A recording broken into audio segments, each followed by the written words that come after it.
Le mystère de la très sainte Trinité.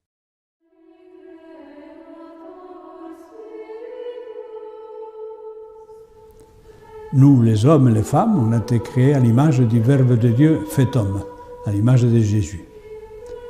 Quand Dieu a créé le monde et le cosmos, il l'a fait par amour, il est sorti de lui-même par amour pour nous, et il a tout créé autour de la personne de son Fils Jésus, du Verbe éternel de Dieu dans la chair de ce petit homme de Nazareth qui s'appelait Jésus. Et avec lui, bien sûr, une multitude de frères, nous. C'est pour ça que nous, on est comme Jésus. On ressemble à Jésus. Quand Dieu voit Jésus, il nous voit nous. Et quand il nous voit nous, il voit son Fils Jésus. Mais les anges, ils ont été créés d'après l'Esprit Saint. Alors là, vous permettrez que je vous fasse une petite catéchèse d'adulte, mais indispensable pour que vous compreniez ces êtres-là. L'Esprit Saint, c'est l'amour qu'il y a entre Dieu, notre Père, et Jésus de Nazareth, et l'amour que Jésus de Nazareth a pour Dieu son Père. Cet amour mutuel qu'ils ont. C'est l'Esprit Saint. On appelle l'Esprit Saint le Dieu amour. Il est l'amour fait personne. Pour ce qui vous concerne ici, les couples d'hommes et femmes, ou les amoureux jeunes qui sont peut-être terrés par là, quand il y a des jeunes par là, je me dis peut-être c'est des amoureux. Bon. L'amour que vous ressentez les uns pour les autres, l'un pour l'autre, c'est quelque chose. C'est quelque chose, mais ce n'est pas quelqu'un. Ce n'est pas une personne, votre amour. Et bien, dans le cas de Dieu, oui. C'est la troisième personne en Dieu. Il y a Dieu, notre Père, son Fils Jésus, ils s'aiment tous les deux. Et cet amour qu'ils ont entre eux, c'est l'Esprit Saint et c'est quelqu'un. C'est impossible à comprendre pour la raison humaine. Mais c'est pour vous dire que le monde des esprits ressemble à cette dynamique d'amour de Dieu. Ce sont des dynamiques, ce sont des énergies. D'ailleurs, on parle beaucoup maintenant de ça, des énergies. Et les croyants chrétiens grecs, quand ils parlent de l'Esprit Saint, en grec, ils l'appellent energeia, ce qui signifie énergie, ou dynamos, ce qui signifie dynamique. Comment concevoir une dynamique qui est quelqu'un?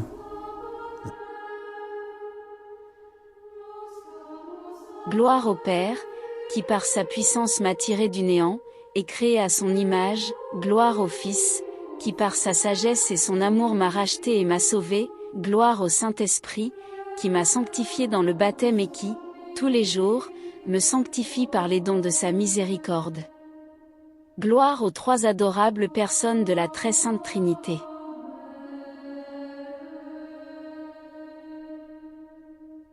Il n'y a qu'un seul Dieu. Il y a trois personnes en Dieu.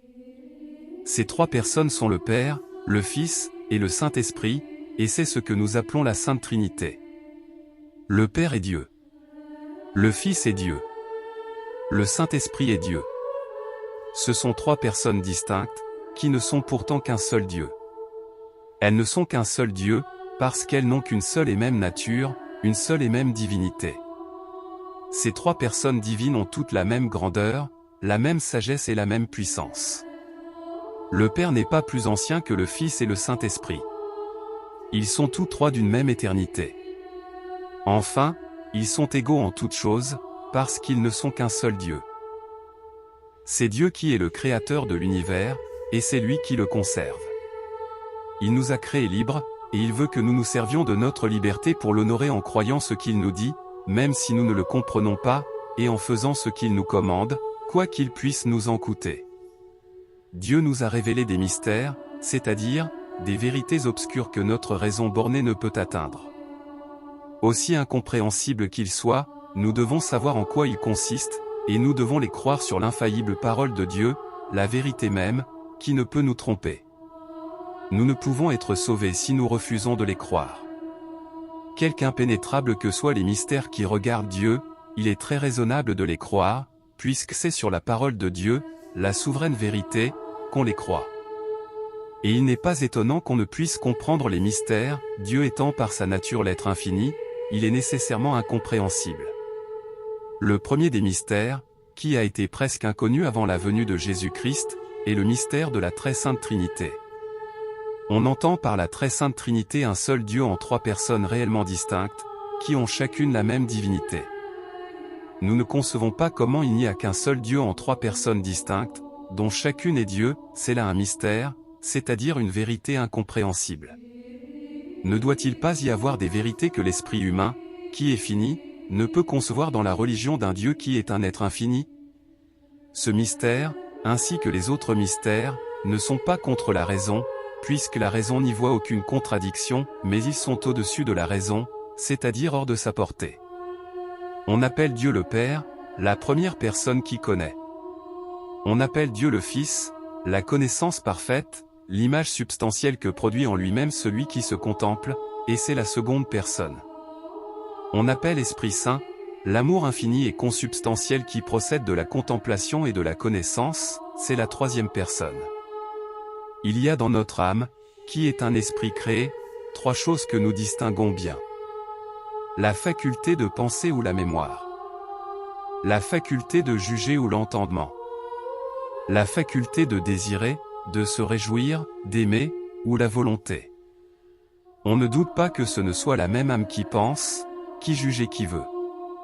On voit bien, par cette comparaison, bien qu'imparfaite, qu'il peut bien y avoir un seul Dieu en trois personnes distinctes qui soit Dieu. Ne pourrait-on pas dire, en Dieu, la puissance qui pense, c'est le Père, la sagesse du Père qui juge, c'est le Fils, la puissance qui se réjouit, qui s'aime, c'est le Saint-Esprit?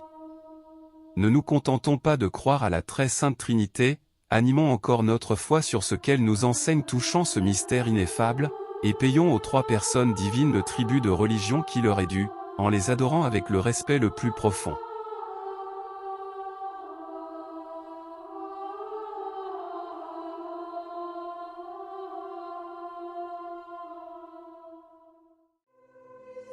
Que la gloire du Dieu Tout-Puissant repose sur votre tête. Que Jésus-Christ habite dans votre cœur. Et que l'Esprit Saint éclaire vos pas. Ainsi soit-il.